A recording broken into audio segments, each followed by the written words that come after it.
Hey everyone, Nick Marzinski here at TrappingLight.com, and in this video I'm going to discuss color blend modes, which can be found at the bottom of the blend mode drop down here in Photoshop. There's four of them. There's hue, saturation, color, and luminosity. Previously I've looked at some of the other blend modes, the darkening blend modes up here, the lightening blend modes, and the contrast blend modes. The color blend modes are the ones that I'm going to discuss last. I'm not going to spend any time in any of these videos discussing these four blend modes here, the difference, exclusion, subtract, and divide. These blend modes are generally used for things like analytical or calibration purposes or to align images, and they really fall outside of the basic techniques that I'm going to be talking about. So we're going to end these videos on blend modes by talking about color blend modes. Now, before we jump into what they are and how they work, I want to start with an example that I'm hoping will make them easier to understand. Okay, here I've got a line, and let's say that if I measured this line, it would be 1 inch long. So I'm using the idea of an inch to describe how long the line is, the distance of the line. But instead of living in the US, let's say I live in a country that uses the metric system instead. Well, in that case, I would probably be describing the line in terms of centimeters. So instead of 1 inch, it would be 2.5 centimeters, okay?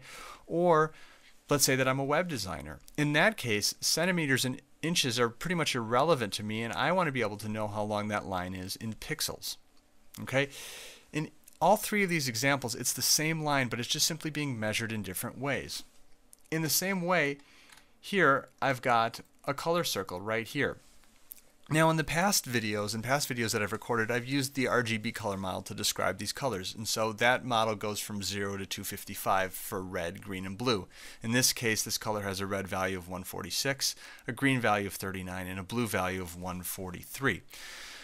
Okay, but instead of using this model, this RGB model, let's instead describe the color a different way. I want to look at it in terms of its hue. That is, what color is it? Its saturation, and by saturation I mean how colorful is this color, and its brightness, how bright it is, okay? And I can do that as well. And what I get for this color if I do it that way is I get a hue value of 302 degrees, and hue values are expressed in degrees from 0 to 360. It's basically, think of it as a color wheel, okay? This hue value for this particular magenta tone is at 302 degrees on this color wheel. It also has a saturation value of 73%, meaning it's fairly well saturated, and a brightness value of 57%. Again, both of these models, this RGB as well as this hue, saturation, and brightness model, are expressing values for this same color, the same circle of color right up here. They're just simply measuring it differently. And the reason why I'm bringing this up is because color blend modes use hue, saturation, and luminance, which for our purposes is more or less synonymous with brightness, to work. So each of the color blend modes are going to affect one or two of these different values for the color. They're going to either affect the hue, the saturation, or the luminance, or two out of those three. So let's move into an example. Here's an image of some flowers, and what I'm going to do is I'm going to use color blend modes to help me hand tint the image. Now, hand tinting, for those of you that aren't familiar with it, used to work like this. Way back, a long time ago, even before color film was common, people were taking photographs with black and white cameras, and if they wanted to add color to a black and white image, they would actually have to paint on the image with colors. So, for example, it was common to see images of women, portraits of women with very artificially pink cheeks that had been hand tinted on there. Using a color blend mode, we can recreate this same kind of effect. Okay? In order to do that, the first thing I'm going to have to do is to desaturate the image. And the way I'm going to do that is to use a gradient map adjustment layer. So I'm going to click in my Add Adjustment Layers and click Gradient Map. There you are. And in the Gradient Map Editor, I'm going to click in there to change my preset. I'm going to change it to black-white, and then click OK. All right? So now that that's done, what I'm going to do is I'm going to add a blank layer. So I'm going to come down here to this icon here, which is the Add Blank Layer icon, and click it. You can see in my Layers palette it's added a new layer with the checkerboard pattern indicating there's no data there above my gradient map. So once I've done that, I'm going to grab my brush tool by pressing B on the keyboard. And when I do that, I'm going to want to make sure that my hardness on my brush is set to 0. I don't want a really, really hard brush because that's going to give me firm lines. And now that I've got my brush, what I'm going to do is I'm actually going to be painting on the flowers right here. And so I'm going to come up to my swatches panel here, and I'm going to grab, let's say, a nice shade of purple. Okay, so now my foreground color is set to purple. And then I'm just simply going to start painting right on the flowers here. And I'm going to paint on them until they're pretty much all done. And actually, it's a little hard to see where they are, so I'm going to lower the opacity of this just so I can see exactly where I'm painting, just to make sure that I'm covering my flower. Now, in order to do this, what I'm using to do this is I'm actually using a graphics tablet. I'm using a Wacom bamboo tablet. And for doing this sort of thing, it makes it a lot easier because instead of having to use a mouse and using mouse clicks, I can instead just draw right on the tablet. It's very similar to actually either painting or drawing with a pencil. So if this is a technique that interests you, I would really highly recommend, if you don't have a tablet, get a hold of one, because it will make this sort of thing, and it will make a lot of retouching in Photoshop a heck of a lot easier. Okay, so now I'm done painting that, and I'm going to boost my opacity back up to 100%. And as it is right now, this actually looks pretty bad. But watch what happens when I change the blend mode here to color. Okay, so what just happened? Well, what this color blend mode does is it tells Photoshop to keep the hue and the saturation data from this top layer, this purple paint that I slapped on the image, but to use the luminance data, the brightness data from the layers below it. Okay? So what we see is we see both the color that I painted on as well as the texture of the image that came from below. If I wanted to do this again, I could even add another layer above it, and I could add, let's say, a shade of green. So I'm going to set my foreground color to green, and now I'm going to paint on this leaf right here.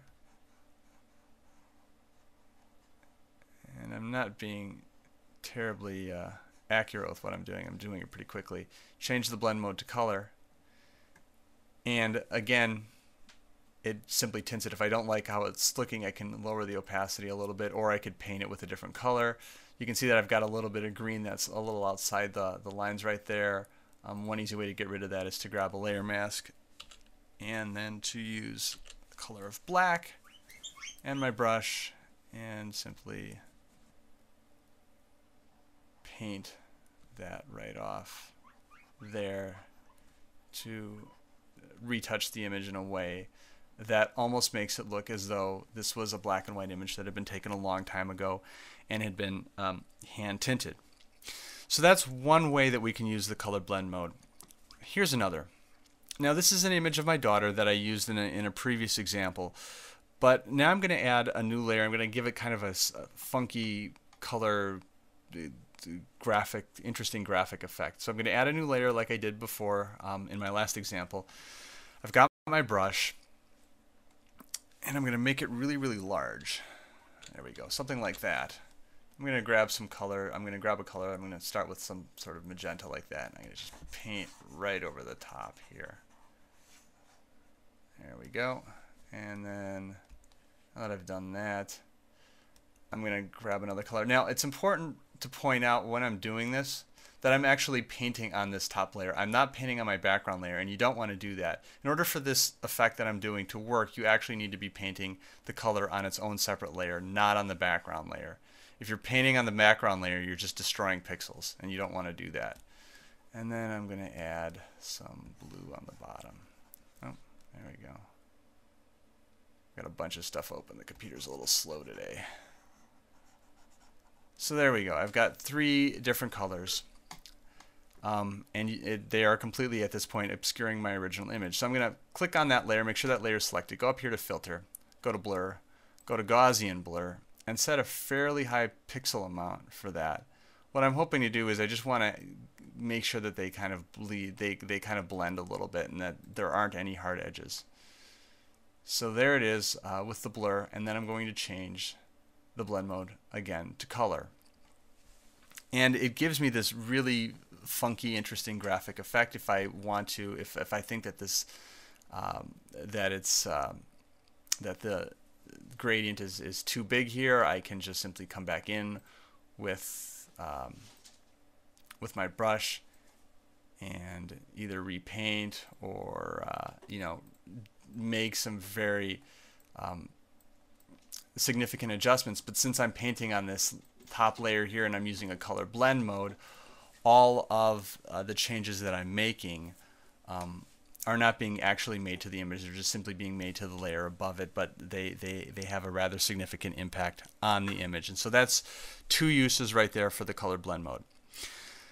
Besides that, the blend mode of color, another one of these 4 blend modes down here at the bottom that I use rather frequently is luminosity.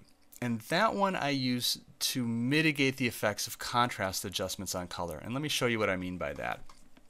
I'm going to come back to this image here. I'm going to get rid of all of my adjustments that I've made so far, and I'm going to add a levels adjustment to this. Okay? And I'm going to just drop my white point to brighten the image a little bit. I'm going to boost my black point to darken it, and then I'm going to drag my midtones over to the right just a bit to darken it just even a little bit more. Okay? Now, when I toggle this on and off, you can see that it certainly increased the contrast, but one of the other things that it did is it also, because it increased the contrast, it also added a lot of saturation to the colors. And in some cases that's fine, but in other cases this may not be an effect that you necessarily want. The easiest way to get rid of it but to maintain the contrast adjustment, so you want to keep a balance between, you want to increase the range of lights to darks, but you don't want to have it make such a big impact on the color. The easiest way to do that is to take the adjustment layer that you're using, in this case a levels adjustment layer, and to switch the blend mode to luminosity. And you can see what it did as soon as I did that. Here's what it looks like with normal. So you can see that this is very, very green, and there's a very, very vibrant purple here. Here's luminosity. So it just simply takes the saturation of the colors down a bit. And again, when we think about how color blend modes work when they're working with hue, saturation, or luminance, what the luminosity blend mode does is it tells Photoshop to keep the luminosity, the brightness adjustments from this levels layer here, but not to make any changes to the hue or to the saturation of the image. Now, it doesn't completely get rid of the color changes. If I toggle this on or off, you can see that there's still some color changes happening, but by changing the blend mode of this adjustment layer to luminosity, I've significantly brought down those color changes to an area, to a level that I'm comfortable with. So this is just a quick introduction to a couple of the color blend modes that I typically use. There's also hue, which keeps the actual color of whatever the top layer is, as well as saturation, which keeps the saturation. These two blend modes I don't use very often. They have their uses, but they don't generally feature in my workflow. Luminosity gets used a lot for what I've just described with levels, and color also gets used quite a bit. So whenever you're working with color in your image, I suggest that you play around with these blend modes here at the bottom of the stack and see what kind of effect that they can have on your image. Until later, my name is Nick Marzinski with TrappingLight.com. Thanks for watching.